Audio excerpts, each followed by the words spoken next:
Good evening, everyone. I'm Lissy Bastian. Thanks for staying with us. Following the failed vote of no confidence in Prime Minister Dr. Hubert Minnis, Progressive Liberal Party leader Philip Davis said Free National Movement members of Parliament are pathetic and lack the spine to stand up for right over wrong. Yesterday, Mr. Davis responded to the outcome of his motion of no confidence, which was defeated as FNM MPs supported the counter-resolution of confidence in the Prime Minister.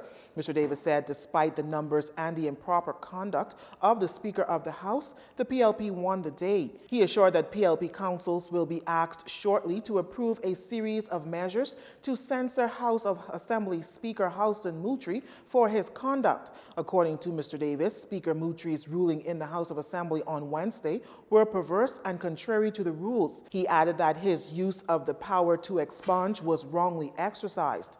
Most egregiously, he prevented the mover of the motion, Mr. Davis, to wrap up the debate of his motion. This, Mr. Davis continued, led to his members leaving the House instead of listening to what he called the puffery of the Prime Minister. This action, according to Mr. Davis, followed the Speaker allowing the amendment of his resolution in violation of the rules. Meantime, in a statement also issued yesterday, the FNM called the failed vote of no confidence a waste of time. The statement added that to no one's surprise, the woeful PLP's ill-advised, ill-conceived partisan political no-confidence stunt fell flat on its face, a complete failure, adding that what it did do was waste valuable time and drew attention away from pressing issues like the recovery efforts being implemented in the wake of Hurricane Dorian. The resignation of Golden Isles Member of Parliament Vaughan Miller comes as no surprise to the Free National Movement, according to Deputy Prime Minister and Minister of Finance Peter Turnquest. This, as he says, Mr. Miller had known differences with the party and positions the party took. However, the DPM reiterated that the FNM is a democratic party, adding that everyone's allowed to make any decision they wish. I'm sure that he's a man of conviction, so I'm sure that he has considered his action, and he believes that it's in the best interests of himself and his constituency. We certainly wish him well. Addressing fellow parliamentarians this past Wednesday, Mr. Miller said he was persecuted by other party members after voting against that 60% increase in value-added tax and against the resolution to move the General Post Office into Town Centre Mall, which is owned by former Cabinet Minister Brent Simonet. Addressing the matter, the DPM said he was not aware of that accusation. No, unfortunately, in this country, politics is too raw a subject for our citizenry. It's one of the things I regret about politics in the Bahamas, and we see it happening internationally also, where it becomes so personal. And that is unfortunate, because I think that we are moving, and we should have moved to a position in our democracy where we can have a debate about ideas, about policy, and be able to do so passionately, but without being personal. And I would encourage all political supporters to let's attack the issues. There's no need to attack individuals. Meantime, Progressive Liberal Party Chairman Fred Mitchell says Mr. Miller's resignation revealed that the FNM is not fit to govern. You remember the story of the Emperor's New Clothes, don't you, when you were a kid, with all the people watching the parade with the king in his new garments, which were supposedly of an exquisite, invisible cloth. The people all cheered as he walked by in the parade, but a little child shouted out, "But the Emperor has on no clothes." And suddenly their eyes were opened. Yes, indeed, the Emperor had on no clothes. So the moral of the story is, Vaughan Miller, MP, in resigning from the FNM yesterday, told us that Minnis is naked. He has no clothes on, and no one is fooled for a minute. At the next sitting of the House of Assembly, the Golden Isles MP will be sitting alongside Centerville Member of Parliament Reece Chipman as an independent.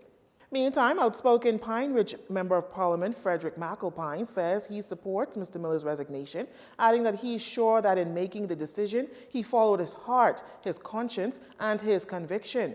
However, he noted that, like Mr. Miller, he too have been persecuted by other FNM MPs for sharing a different view on a number of controversial matters. Oh yes, I've experienced the cold shoulders by members, and some have been cold, and some have I would even go as far as to say victimized me personally, but it doesn't matter. One follows their conviction. I've been in FNM, and I got here before some of them got here. So some of them met me here, and I have no doubt to believe some of them will leave me here.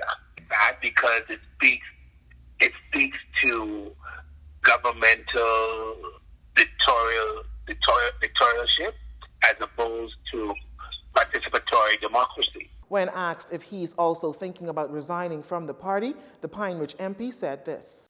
Only time will tell, but as of now, I'm still a member of the Free National Movement. It's been a little over 3 months since Hurricane Dorian pummeled the Abacos and Grand Bahama, virtually halting all economic activity. Those islands slowly getting back up and running and to some degree of normalcy. With that, Bahamas Air 2 announcing that they will resume scheduled international commercial flights to Florida from Marsh Harbor, Abaco, and Freeport, Grand Bahama. Flights will resume this coming Sunday, December 15th. According to a Bahamas Air statement, scheduled flights from Marsh Harbor to West Palm Beach set for Sunday, Tuesday, Thursday, and Friday. As for Freeport, those services resume on Monday, December 16th from Freeport to Fort Lauderdale, flying every day except Tuesday and Wednesday.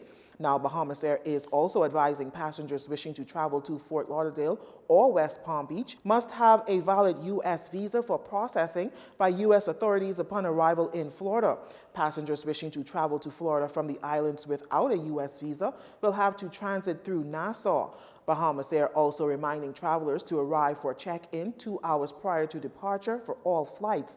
International flights close 90 minutes prior to departure time. Bahamas Air wishes to thank the traveling public for their continued support as they strive to be the airline of choice connecting the islands of the Bahamas to the world.